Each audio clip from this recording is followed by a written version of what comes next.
Next up, I'm using my green corrector from my Beecharm palette to color correct the red spots on her face. So I'm using the green corrector to color correct the red spots on her face. I always like to color correct to prevent the spots from showing from my foundation. Then I'm using the orange corrector on the black spots. If you look at her face, she has both red and black spots. So the green corrector I use on the red spots, and then the orange corrector I use on the black spots. So if you have your concealer palette and you have your green and orange in your concealer palette, you can use it. If you have it in single shades, you can also use it. If you have it in your lip palette, you can use it in your lip palette. But if you don't have it, then you can mix your two primary colors together. You can mix your red and yellow to get your orange, you understand. And if you mix it and it's too orange, you can add a little bit of yellow to lighten it, you understand. So that's it. So I did it all over the face, and where I'm seeing spots, put the green corrector on the red spots and put the orange corrector on the black spots. So you can put a generous amount, you can decide to put in much, but I just decided to work with little because since I'm filming this class, like, I'm not very comfortable with my positioning because of my lights and my tripod stand, so I can barely see what I'm doing properly, or I can't even stretch too much. So that's why I put very little, so it will be easier for me to blend even from a far distance. Then I'll use the bottom of my beauty blender to tap. The reason why I said bottom is I don't want to use the part where I'm going to use for foundation or the part I'm going to use for the highlights. So I just use the bottom to tap on it, blend it out a little bit. Then I go in with my brown concealer. Use my brown concealer on those spots again. You don't just go straight into your foundation. You have to use your brown concealer on those green and orange corrector to neutralize it. So I used two shades of brown because the first one I used was way too light, so I put a darker one on top of it. But it's safer to use a concealer that is slightly darker than her skin color, so to help you neutralize the orange and green corrector, so that the orange and green effect will not be showing, the undertone will not be showing through the foundation you are going to apply. So afterwards, you still blend it out with your beauty blender before you go into your foundation.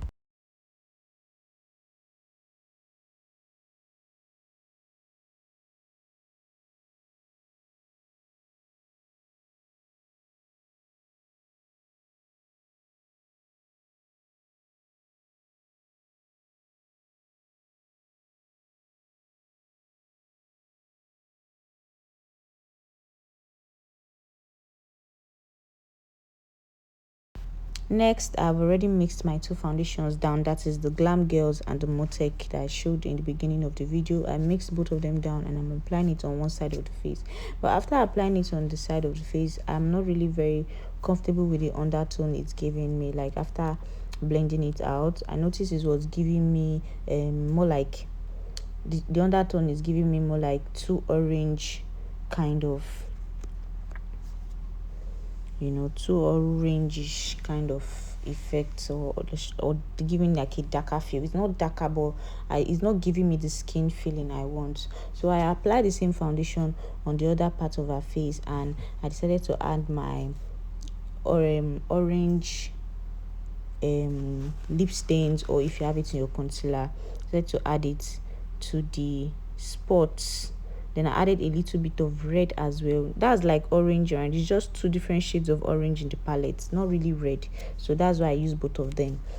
Then you see the difference now after blending it out. It gives me more of what I want than what the other side is giving me. It's giving me more of a skin shade because of the kind of undertone she has on her skin. Look at both sides now. You can see the difference between the left side and the right hand side. So I prefer the right hand side with the orange that I added to it to color correct the foundation. This is why colorimetry class is very, very important, because you can color correct the undertones of all your foundations. If your foundation is too dark, you can correct it on your client's face with your, once you know your primary and your secondary colors. If it's too light, you can correct it, you can tan it, you can tint it, you can shade it There are different things on colorimetry. That's why it's important for you to get my handout, because the class is deeper into details. I'll show you how to use your orange, how to use your blue colors, how to use black, how to use white, when to use them, different colors, your green, yellow, so many colors you can use to balance your foundations. You can also mix out your foundations by yourself if you know how to work with your colors.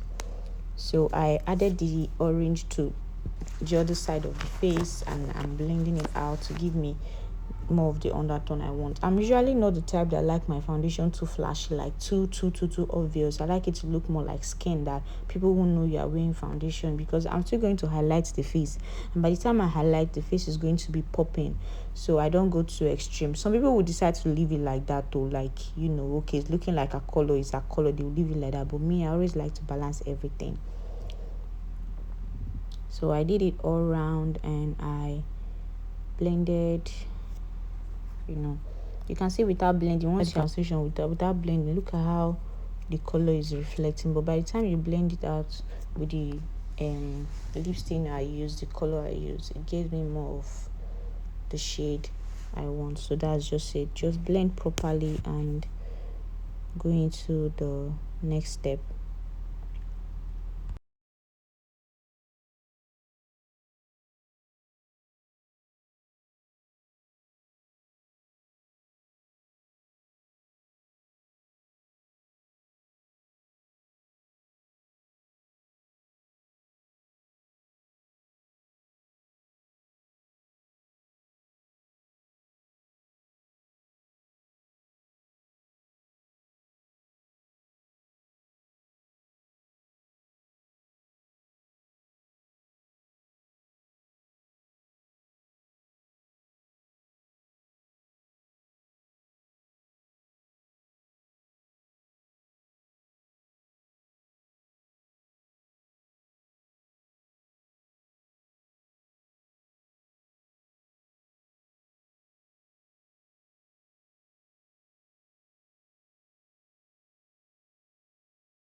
So you can see it's a total blend with her neck, her skin.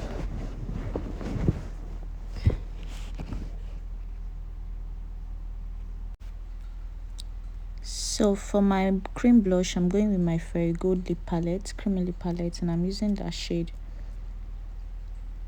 Apply it on the apples of the cheek, and then I blend upwards and not downwards. Do the same thing on the other side. Blend upwards. You can see that the spots are not showing through the foundation because of the process I used. So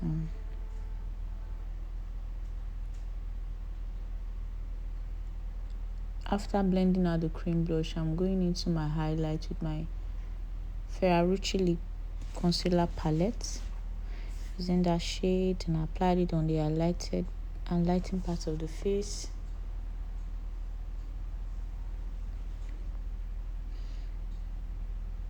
Then I go around it with something slightly darker.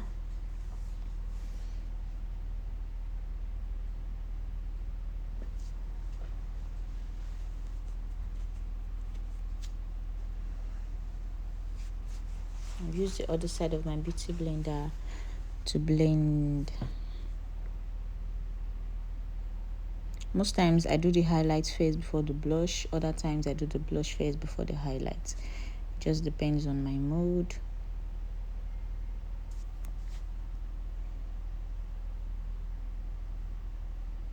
Doing the blush first before the highlights easily eliminates harsh lines, but doing the highlights first before the blush, you have more harsh lines to blend out. So I'm just tapping lightly. Remember not to use force when blending. You just tap lightly so your beauty blender won't take off your concealers, and make sure your beauty blender is not super wet. Make sure it's not wet but damped, and then you just tap lightly.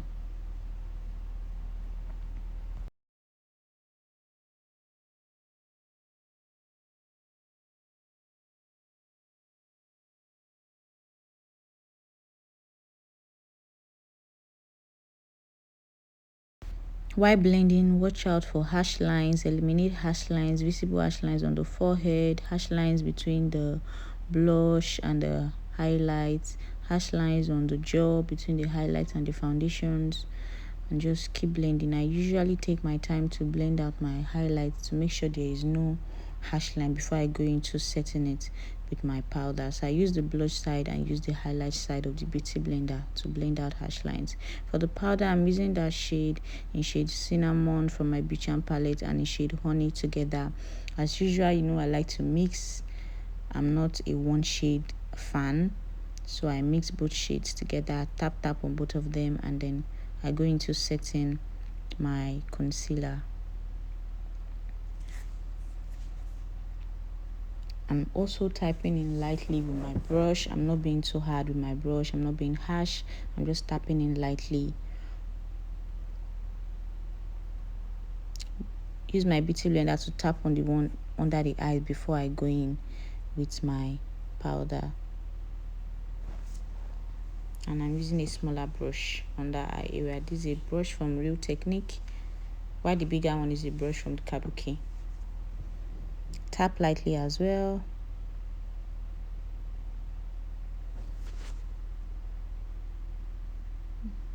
And while you are putting your powder down, make sure you are blending. Don't just put and leave it, so it won't be too harsh. Blend out in the process.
I'll be using my cream blending brush to blend out the cream on the brow bone, starting from the foundation on the start line. Then I blend it into the concealer on the brow bone to the tail. Tap lightly on it before setting it with my powder, the same highlighting shade I use on the lower eyelid. You can see that while blending, that place started cracking, so I went back into it to blend it out very well. Like tapping sometimes will be removing it because of sweat, so you have to swipe to blend it to cover it back. The solution is not adding more concealer, the solution is swiping on it to cover it back. Then I'm setting it now with my highlighting shade of powder. Do the same thing on the other side. Whenever you see that it's somewhere you need to blend gets creamy, don't be lazy to blend it again before putting powder on it.